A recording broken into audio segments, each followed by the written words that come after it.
Bonjour tout le monde. Aujourd'hui, étant donné que ça fait plusieurs semaines que le marché est à nouveau à la baisse, j'ai décidé de me déconnecter un petit peu de tout et de prendre un peu de recul. Vous allez voir que c'est pas pour rien.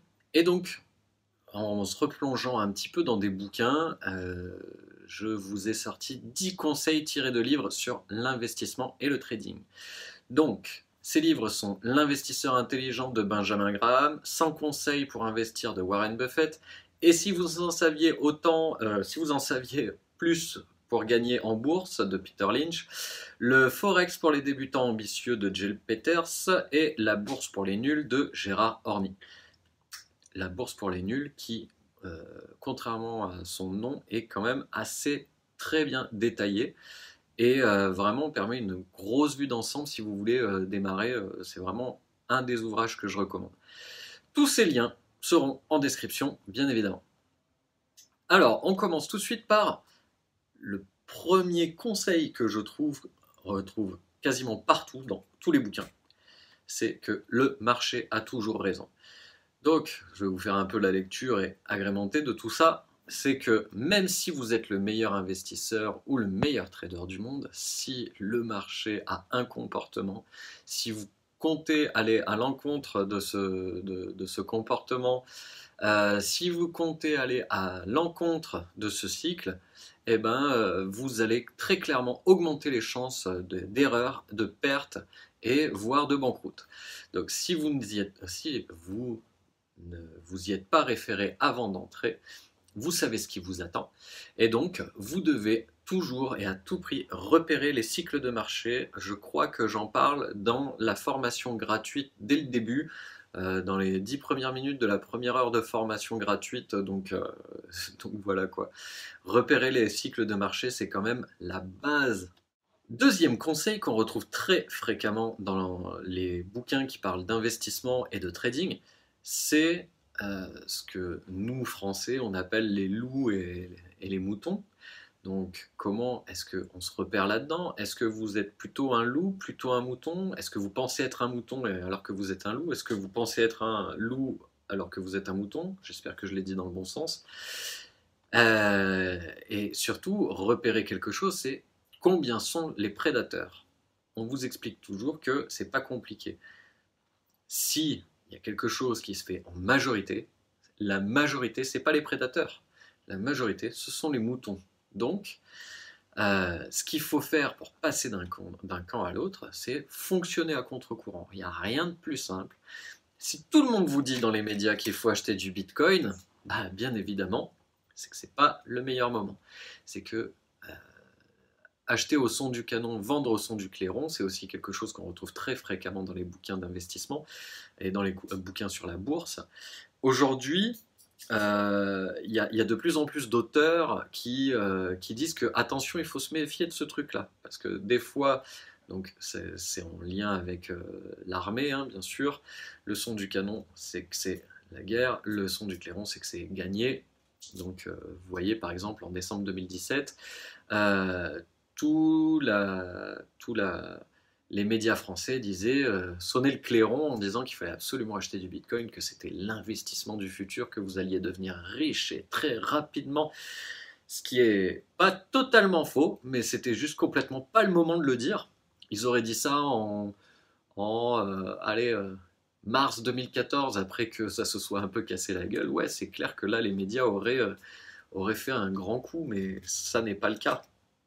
Donc voilà, mine de rien, aujourd'hui c'est plus si sûr parce que beaucoup d'auteurs disent que si une société est en train de se prendre une grosse correction, c'est quand même pas super bon signe non plus. Qu'est-ce qui se passe dans leur société? Enfin, je veux dire, il faut pas voir que le fait que c'est de la baisse, ok, j'y vais parce que comme ça, quand ça va remonter, je vais en profiter. Non, la baisse, on ne sait jamais jusqu'où elle peut aller. Donc, comme le disent d'autres, on n'attrape pas un couteau qui tombe. Oui, mais en tout cas, on peut prévoir des entrées pendant que le couteau tombe pour pas tout mettre d'un coup. Mais enfin voilà, il y a différentes stratégies qui existent pour arriver à quand même tirer profit de tout ça. Mais bon, on ne va pas les énumérer ici. Donc pour ça, essayez quand même de voir comment est-ce que vous pouvez fonctionner à contre-courant. Et là, il est question de vraiment faire le requin au milieu des petits poissons, quoi. C'est ça qu'il faut arriver à trouver. Troisième conseil qu'on retrouve très régulièrement, c'est quand vous pensez avoir une info en avance, eh ben, c'est que vous êtes en retard. Euh, il vaut mieux essayer en investissement boursier, se référer à ses propres outils, à ses propres stratégies, plutôt que à de l'information comme ça qui vous arrive, et suivant en plus le média par lequel ça vous arrive, il y a eu beaucoup d'intermédiaires avant vous qui se sont positionnés avant que l'info ne vous parvienne, et donc vous allez très certainement arriver dans une fin. Ben voilà, on reprend l'exemple de Bitcoin. Euh, si des gens sont arrivés en octobre-novembre, voilà, ils pouvaient encore se dire, tout courant décembre, c'est génial, je suis trop rentré au bon moment. Sauf que non, pas du tout. Donc voilà. Donc, ce que je dis, c'est que, enfin, ce que je dis, ce que disent aussi les auteurs, c'est que bien évidemment, c'est illégal d'avoir les informations en avance. C'est puni par la loi, sauf que c'est extrêmement courant. Donc, même les choses, les infos que vous avez sur Twitter ou quoi que ce soit, ou les gens qui font des informations, et à moindre échelle, aussi avec les chaînes YouTube, beaucoup de chaînes YouTube qui vous parlent d'une crypto à un moment donné, c'est parce qu'elles sont payées pour le faire. Elles vous parlent d'une crypto parce que, ou d'une ICO parce qu'elles ont signé un contrat avec l'équipe pour faire pumper un petit peu, au moins à leur échelle, telle ou telle crypto. Et que du coup, ben, croyez-moi, ces personnes, ils se sont positionnés avant vous. Donc quoi qu'il arrive, ça ne vous empêchera pas de faire un petit peu de profit, pas forcément. Ça peut vous faire perdre, mais ça peut aussi vous faire un peu de profit. Mais dites-vous surtout que ce sont ces personnes-là qui vont faire les premiers profits et les plus gros profits. Quatrième chose, bien évidemment, avoir un plan d'investissement, un plan de trade, un risk management. Et si vous n'avez pas ça, ils sont tous unanimes, autant aller jouer au loto.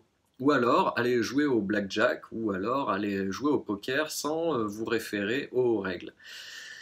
Donc sans ça, c'est l'échec, c'est garanti. Et c'est la toute première base. Tout à l'heure, je parlais d'autres choses pour la base, mais ça aussi, c'en est une. Donc c'est comme au poker, les bons joueurs déterminent leur mise en fonction de ce qu'ils seront logiquement prêts à mettre par la suite. Quand on s'intéresse aux stratégies en poker, on sait que un joueur expérimenté, quand il rentre dans un pot après avoir vu ses cartes, il a déjà une idée de combien, s'il détermine combien là il va mettre, il sait déjà combien est-ce qu'il va mettre au turn, à la river et au turn et à la river.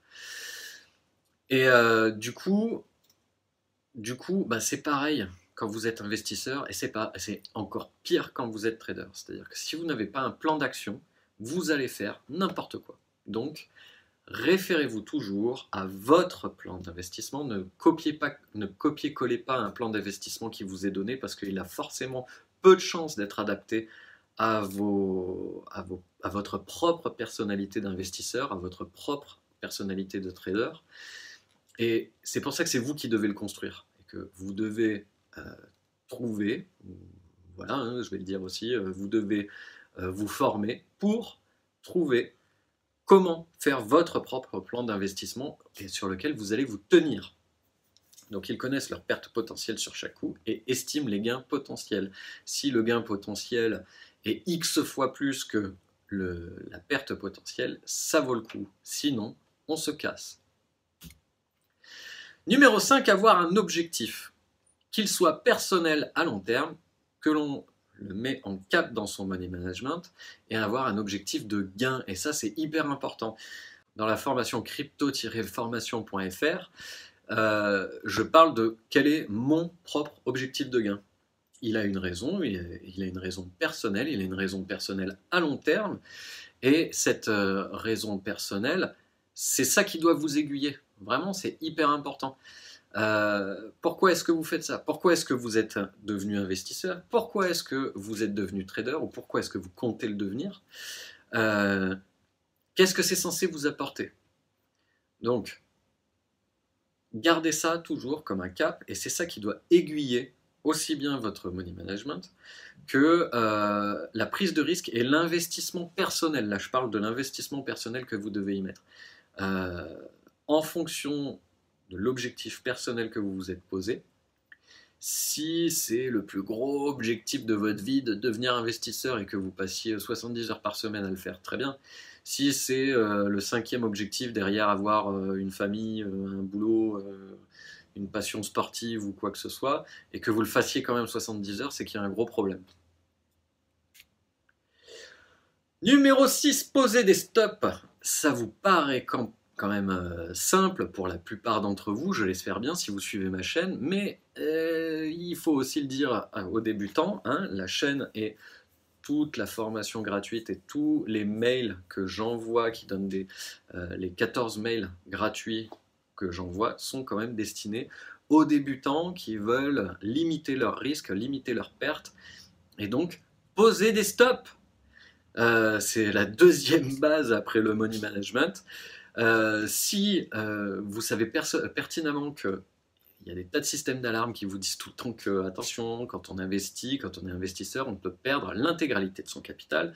Quand vous êtes trader, c'est encore pire. Vous pouvez, si vous faites des leviers, c'est encore du n'importe quoi.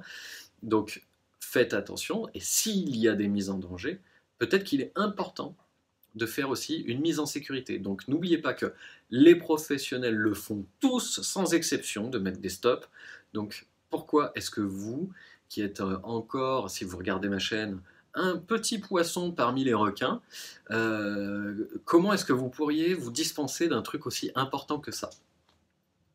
Numéro 7, less is more. Alors, moins de trades, plus de profit.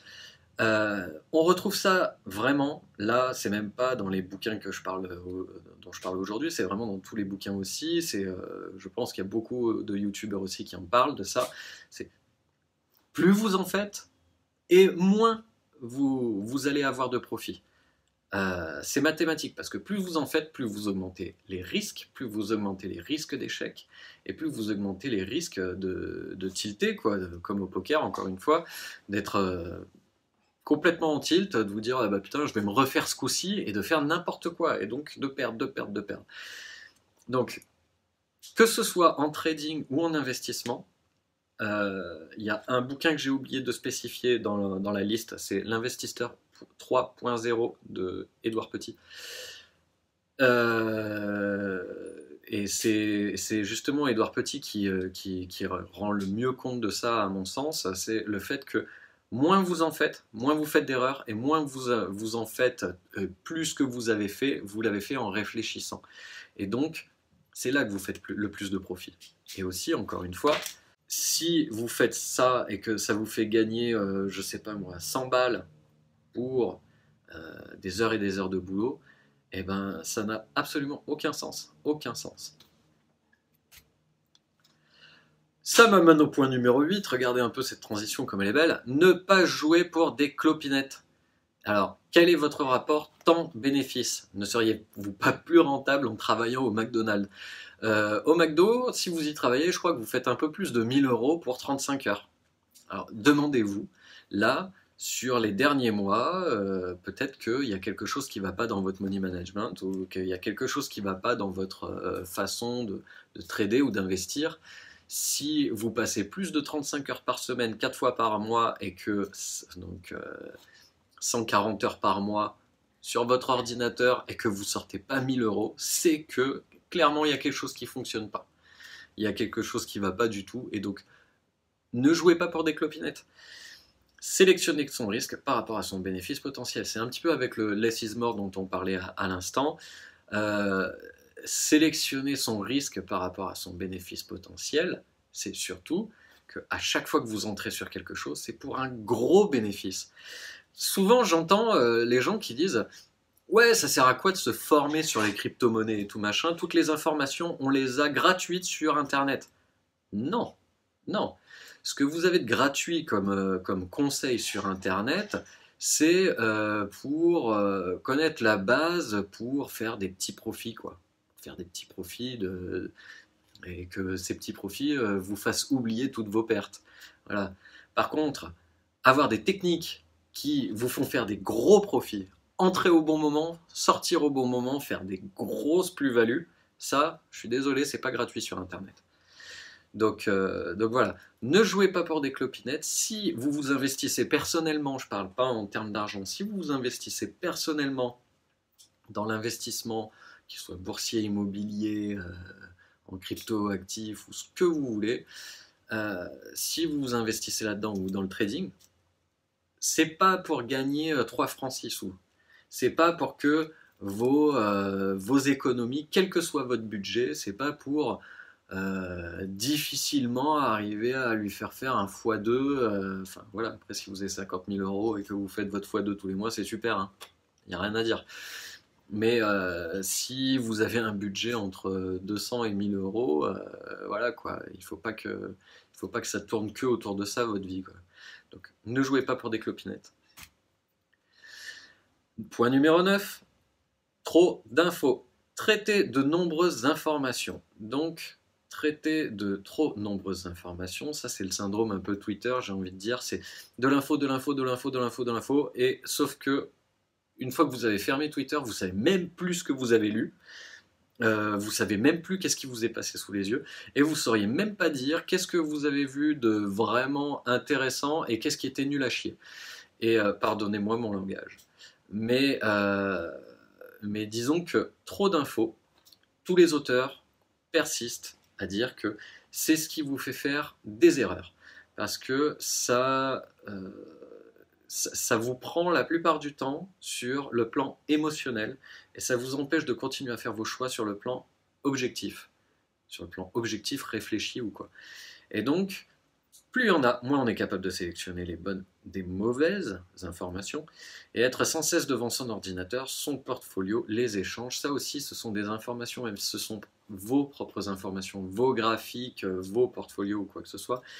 Il arrive un moment où vous basculez à un moment donné où l'information, ça suit un petit peu une courbe de loi normale. Au début, il est important d'en avoir, et puis après, plus vous en avez et moins ça vous sert. Donc voilà.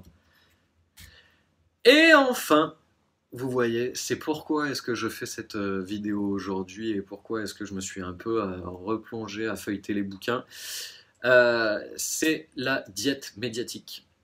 Quand le marché a raison et que vous avez tort, pour ne pas en faire trop et limiter ses erreurs, pour revenir avec un œil neuf sur les situations et pas être dans le FOMO ou le fear of missing out, donc la peur de rater quelque chose ou la peur de perdre sur vos placements ou quoi, et faire une diète médiatique, ça va vous permettre de revenir sur le marché et de à nouveau repérer dans quel cycle vous êtes, à nouveau vous référer comme il faut à votre money management, à nouveau faire ci, faire ça, et puis surtout aussi vous tourner pendant un certain temps vers autre chose. Pas mal de personnes, pas mal de personnes que je côtoie, qui se sont investis dans les crypto-monnaies depuis qu'ils en ont pris connaissance, ont beaucoup de mal maintenant quand ils sont en vacances par exemple, à ne pas continuer à regarder leur portfolio, à ne pas continuer à regarder les informations, à ne pas continuer à lire les articles sur Cointelegraph ou sur le journal du coin ou quelque chose comme ça. Et donc du coup, ils font jamais de véritable pause. Et ça, c'est n'importe quoi. Voilà, on est arrivé à la fin de ces 10 conseils que j'ai pu trouver dans les 6 bouquins, puisque j'ai oublié de noter le bouquin numéro 1 pour moi, qui est quand même L'épargnant 3.0 de Édouard Petit, que je vous mets tous les liens en description. Tout comme vous le savez, en description, il y a le lien pour obtenir 2 heures de formation gratuite plus une série de 14 mails qui est là aussi encore pour vous donner des informations gratuitement sur comment ne pas dilapider votre argent et ne pas perdre inutilement votre capital. Je vous dis à très bientôt, ciao!